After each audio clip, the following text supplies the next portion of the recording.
அனைவருக்கும் வணக்கம். நான் கொல்லப்பட்டியிலிருந்து மணி பேசுகிறேனுங்க. சாணப்பாசி கரைசல் தயாரிப்பதற்கு அந்த பாசி எடுப்பதற்கு முன்னாடி என்ன அளவில் செய்கிறீங்க அப்படின்னு கேட்டிருந்தாங்க நிறைய பேர் ஃபோன் பண்ணி. அதற்கு ஒரு விழிப்புணர்வு வீடியோங்க. இப்போ பார்த்தீங்கன்னா பாசி தயாரிப்பதற்கு எளிமையான மெத்தேடுங்க. இப்போ பார்த்தீங்கன்னா ஒரு 20 லிட்டர் கேனுங்க, ஒரு பக்கெட்டு, ஒரு சாணமுங்க, நாட்டு பசுமாட்டு சாணமுங்க. இப்போ பார்த்தீங்கன்னா இந்த லேயராட் இருக்குது. இதில் வந்து பார்த்திங்கன்னா சும்மா ஒரு கையளவுங்க, ஒரு 100 கிராமோ 200 கிராமோ வரும். இவ்வளோ இருந்தால் போதுங்க. பார்த்திங்கன்னா ஒரு 200 கிராம் வருங்க. 200 கிராம் இவ்வளவு தானுங்க. 200 கிராம் தண்ணியில் நல்லா கரைச்சிங்க.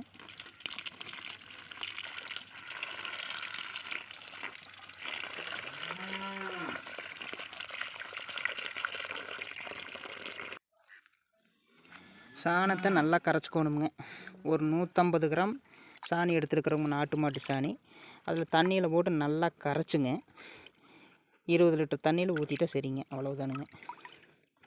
எளிமையான மெத்தேடுங்க. இப்போ பார்த்தீங்கன்னா பாருங்க, கேனு, எம்டி கேனு ஒரு கோணலை வச்சு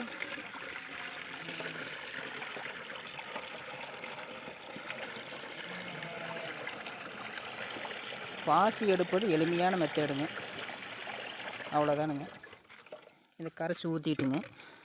தண்ணி வெறும் தண்ணியை முக்கால்வாசிக்கு பிடிச்சிட்டா சரிங்க.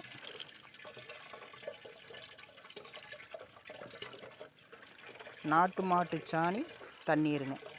நாட்டு மாட்டு சாணி ஒரு 150 கிராமுங்க. தண்ணி 20 லிட்டருங்க. பாசி வர்றது நல்லா வெயிலில் வச்சுருவணுங்க. வெயில் நல்ல சூழ்நிலை இருந்ததுன்னா 30லேருந்து 35 நாளைக்குள்ளே பாசி நல்லா வந்துடுங்க. அந்த பாசி எடுத்து நாட்டு வெல்லம் கலக்கி வச்சிட்டோம்னா அது 10 நாளில் ரெடி ஆயிருங்க. நம்மளுக்கு சாணப்பாசி கரைசல் தாய் திரவம் கிடச்சிருதுங்க. அதை வச்சு நம்ம மல்டிப்ளை பண்ணிக்கலாமுங்க. புண்ணாக்கு கரைசல் பண்ணிக்கலாமுங்க. என்பிகே, பொட்டாஸ், என்னென்ன இடுபொருட்கள் அந்த பாசி வச்சு பயன்படுத்திக்கலாமுங்க. இதுவே வந்து பார்த்திங்கன்னா பாசி எடுக்கிறதுக்கு முன்னாடி நம்ம பாசி எடுக்கிறதுக்கெலாம் நேரம் பத்தாது, டைம் இல்லை அப்படின்னு சொன்னாங்க. இதுவே ஒரு 10 நாளில் வெயில் அப்படியே வச்சுட்டுங்க, ஒரு 10-15வது நாளுங்க இதிலிருந்து 1 லிட்ரு எடுத்து 20 லிட்ரு தண்ணியில் கலந்து மேலே ஸ்ப்ரே பண்ணலாமுங்க. 1 லிட்டருக்கு 20 மில்லி வீதம் தரையில் கொடுக்கலாமுங்க. நல்லா வளர்ச்சி வருங்க. வேறு எந்த இடுபொருளும் சேர்க்க வேண்டியது இல்லைங்க. வெயிலில் வைக்கிறோமுங்க, அந்த கரைசலை பயன்படுத்துகிறோமுங்க. இதுக்கு சர்க்கரையோ எதுவும் தேவையில்லைங்க. நாட்டு மாட்டு சாணி தண்ணியில் கலக்கிங்க 15 to 20 நாள் வெயிலில் வச்சுருக்கிறோமுங்க. அதை எடுத்து 1 லிட்டருக்கு மேலே அப்படியே ஸ்ப்ரே பண்ணிக்கிறோங்க. 1 லிட்டர் எடுத்தோம்னா 20 லிட்டர் தண்ணியிலைங்க கலந்து ஸ்ப்ரே பண்ணோம்னாங்க பூச்சி விரட்டியாக பயன்படுதுங்க, நோய் எதிர்ப்பு சக்தியாக பயன்படுதுங்க, நல்ல இலை ஊட்டமாக வருதுங்க. நல்லா இருக்குது. நாங்கள் பண்ணுறது இதானுங்க. இந்த தோட்டத்துக்கு நான் ஸ்ப்ரே பண்ணுறதுன்னா இந்த நாட்டு மாட்டு சாணி தானுங்க நான் மேலே ஸ்ப்ரே பண்ணிக்கிறேனுங்க. சிறப்பாக வருதுங்க. பூச்சி விரட்டியாகவும் பயன்படுதுங்க, நுண்ணூட்ட சத்தாகவும் பயன்படுதுங்க. பயன்படுத்தி பாருங்கள். நன்றி, வணக்கம். இயற்கை வழி அவர்கள் தற்சார்பு நிலையில் இருக்கணுங்க.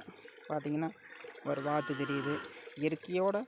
இயற்கையாக இணைந்து செயல்படணுமோ நம்ம அவங்கவுங்க பண்ணையில் கிடைக்கக்கூடிய இடுபொருட்களை வச்சு பயன்படுத்துங்க. தற்சார்பு வேளாண்மைக்கு வந்துடணுமுங்க. வெளியில் இடுபொருட்கள் வாங்கப்படாதுங்க. நீ மூடி போட்டுங்க, ஒரு சுற்றுங்க, ஒரு கலக்கி விட்டு